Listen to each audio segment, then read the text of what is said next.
Welcome back. So, let us have a discussion about the Colorado Avalanche. Now that I am done discussing teams that missed the playoffs in 2025, we're going to talk about teams that made the playoffs but did not achieve their goal. And Colorado was kind of the sexy pick by some. I know not all. We knew that whoever came out of that series between Colorado and Dallas was going to be very tough to beat the rest of the way. And ultimately, Colorado getting Dallas in the first round is, it is what it is. It's the system that's there, and Colorado ends up falling short. And it was a series that went the full 7 games, but in the end, Colorado does not get it done. One thing to look at is that since they won the Stanley Cup in 2022, their regular season points totals have been dropping. So they had 119 points in 2022, fall to 109 the following season, 107 the following season, and this year 102, 49, 29, and 4. A very gradual decrease. And over an 82-game schedule, is it really noteworthy? I think a little bit, but it is interesting that they seem to be regressing further from their goal. And so this offseason is going to be potentially big for Colorado, but there are some constraints on them. So looking at their scoring and just looking at the regular season numbers, 3.33 goals scored per game. That's 6th overall in the NHL this year.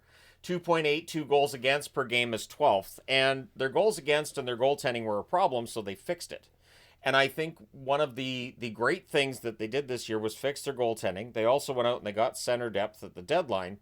So while it didn't turn out the way that people might have hoped it would, I still think Chris MacFarland did a decent job this year as general manager.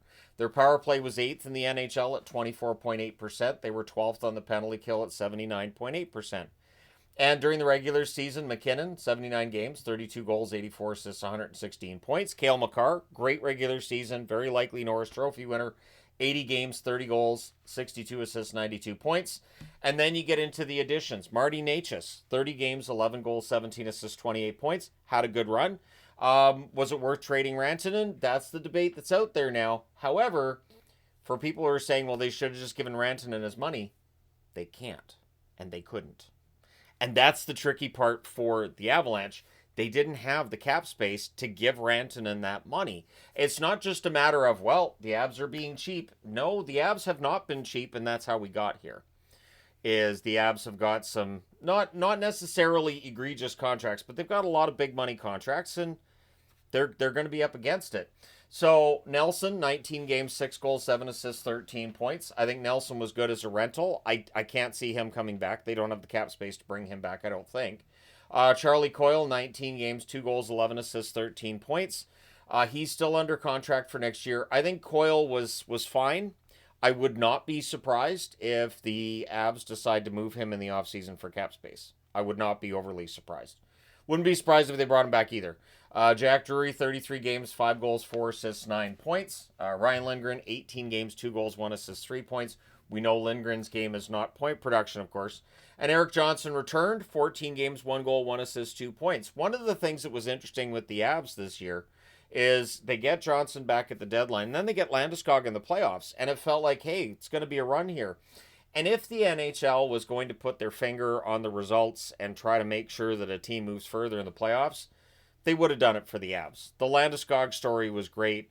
Eric Johnson returning and getting a shot at another Stanley Cup, that's a great storyline as well. And just the fact this team completely remade themselves during the season and got better, I think there's a lot of storylines there if the NHL had that interest. Blackwood went 22, 12, and 3 with a 913 save percentage. Wedgwood was excellent as well. 13, 4, and 1 with a 917 save percentage. I think they were both very happy to be out of San Jose and Nashville, respectively. Georgiev went to San Jose. He was 8 and 7 in Colorado with an 874 save percentage. And Annunen 6 and 4 with an 872 save percentage.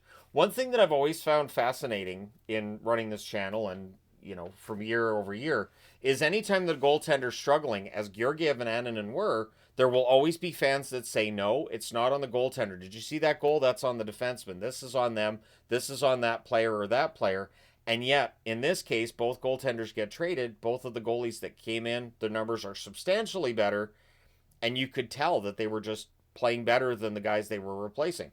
And there are definitely times that a goaltender gets criticized and it may not be warranted, but it's just one of those interesting things. An old hockey phrase is the most popular player on a hockey team is the backup goaltender. That is generally the rule. The backup goaltender, they don't get as many games. They probably get weaker opponents. Their stats might end up being a little better. And so fans look at that and go, he should start more games. He's really, really good. We did see some of that with Wedgwood. I know going into the playoffs, there was some debate. Could they go with Wedgwood over Blackwood? I still think Blackwood's the better of the two goaltenders. So looking at since they won that Stanley Cup in 2022, and that was a remarkable run. Makar, 20 games, 8 goals, 21 assists, 29 points. Ridiculous playoffs for him. Rantanen, 20 games, 5 goals, 20 assists, 25 points. McKinnon, 20 games, 13 goals, 11 assists, 24 points. Landeskog, 20 games, 11 goals, 11 assists, 22 points. Little did we know it would be 3 years before Landeskog would return to their lineup. Kemper was 10-4 with a .902 save percentage. What's interesting is what we forget, and what I had kind of forgotten until I looked up these stats, Francouz played a key role. He was 6-0 with a .906 save percentage. So, yeah, Francouz ended up being a pretty good goaltender to fill in while Kemper wasn't feeling at his best and ended up being out for a while. Without Francouz jumping in and winning those 6 games, we're not talking about the 22 Stanley Cup Colorado Avalanche. And in fact, 2022, that's the first time they had got out of the second round of the playoffs since 2002. So what we're seeing with their recent struggles, this has kind of been an ongoing thing with this team when it comes to the playoffs outside of that Stanley Cup win, which does make things feel better, doesn't it?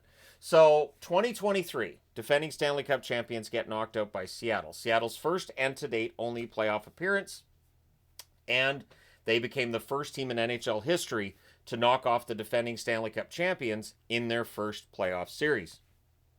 In that series, Rantanen, 7 games, 7 goals, 3 assists, 10 points. Taves, 7 games, 1 goal, 8 assists, 9 points. McKinnon, 7 games, 3 goals, 4 assists, 7 points. Lehkonen, 7 games, 3 goals, 3 assists, 6 points. And Makar, 6 games, 1 goal, 4 assists, 5 points. Georgiev was 3-4 with a .914 save percentage. Georgiev was fine in that series. Seattle just got the goals when they needed them. It was a series that was hotly contested at points, but it was a series that Seattle ultimately dug down and found that extra gear, and they won it. Then 2024, Colorado gets out of the first round. They beat Winnipeg, and then they meet Dallas in the second round. Dallas wins that in 6. In that series, Makar, 6 games, 3 goals, 3 assists, 6 points. Makar was very good. Rantanen and McKinnon, both of them, 6 games, 2 goals, 3 assists, 5 points.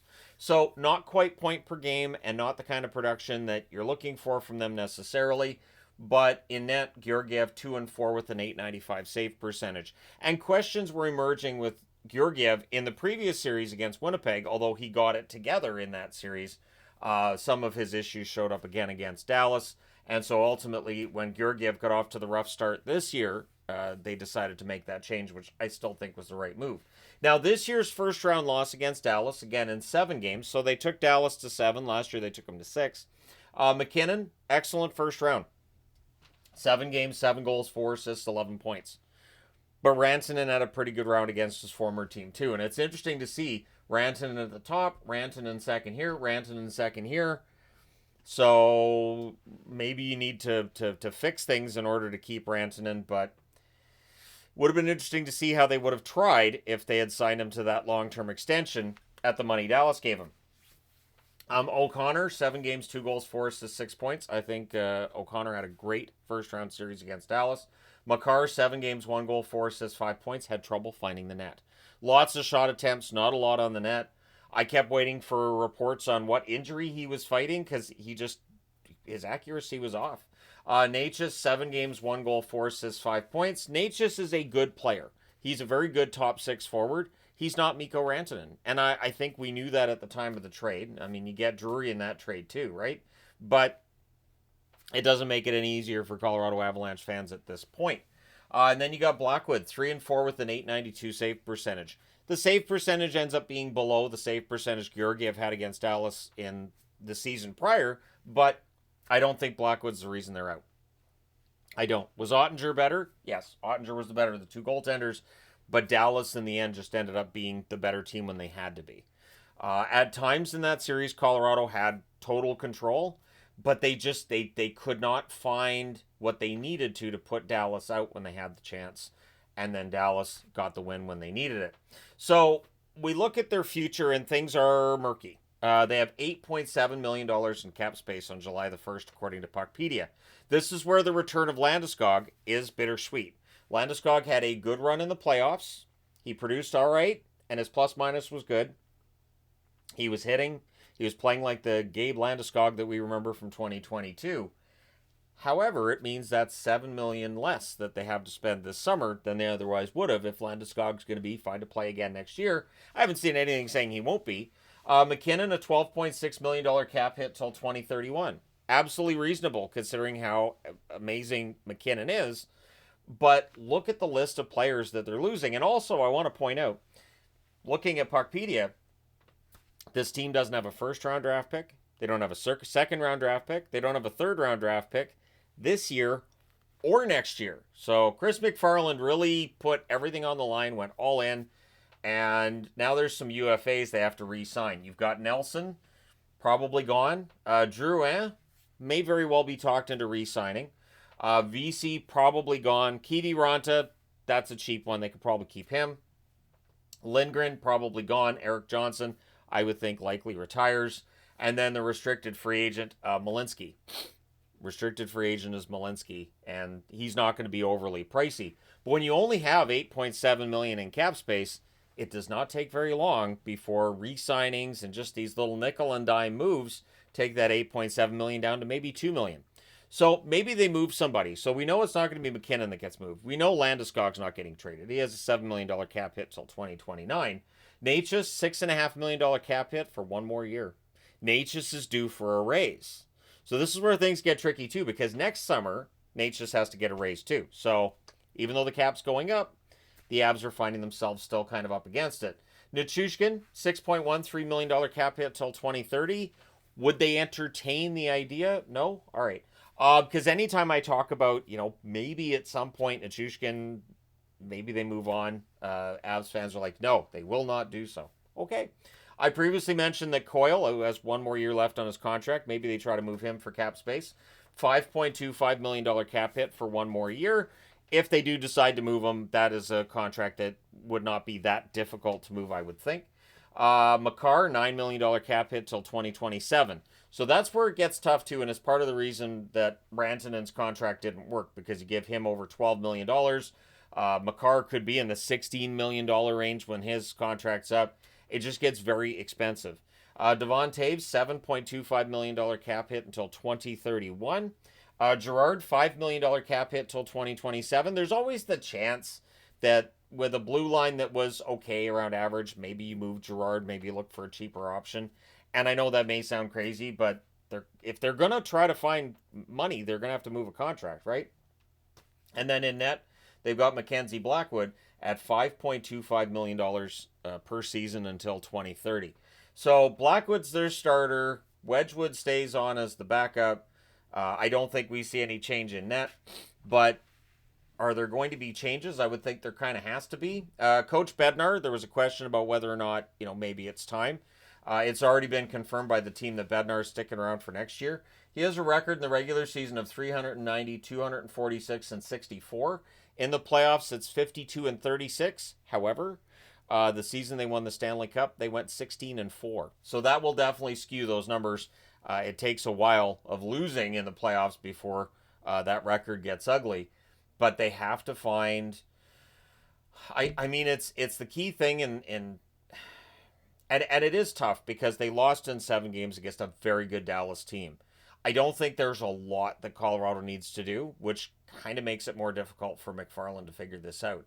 They don't have a lot of money. They're not going to be in the market for any of the big free agents unless they move some money. And there's not really a contract here that I think is one that you just move and go, okay, now there's tons. Like if they did move Coyle, that'd give them then, 5.25, so that gives them almost $14 million in cap space, which is good. You could probably bring in a top 6 forward with that. But now you've traded out Coyle, you've lost Nelson, and then you may not have the money left over to bring Drouin back. If you're not going to bring Drouin back, you got to replace him. So it just becomes kind of expensive, and it becomes kind of difficult. Point I'm trying to get to here is I don't know if this is going to be easy for the Avs to stay amongst those top teams in the Central.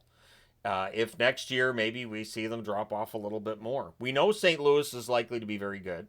Winnipeg's having their struggles in the playoffs, but we know during the regular season they tend to be very good. Dallas, no reason to think they're going to fall off next year at this stage. So things could get a little bit more dicey for Colorado next year. Other teams in the Central are expected to be better. So do we see Colorado fall back a little bit? How do you fix it is the thing. What item would you say they need to fix the most? Like, they had to go out and get centers at the deadline in Nelson and Coyle. With Nelson leaving, if they did say trade, like, how do you fix that center spot? And who do you bring in? Let me know your thoughts in the comment section below, because I do think Colorado, it's one of those teams that has me scratching my head a bit. There's no reason this team shouldn't have won a Stanley Cup, other than Dallas has stopped them twice and they got upset in the first round by Seattle. Outside of that, I do think that Colorado could very well be a team I'm standing here talking about, hey, they got multiple Stanley Cups in the last 4 years, but since they don't, changes are probably going to happen. Let me know your thoughts. Hit like and subscribe in the event you may not have done so already. Thank you guys so much for all your support as always. I will talk to you again soon.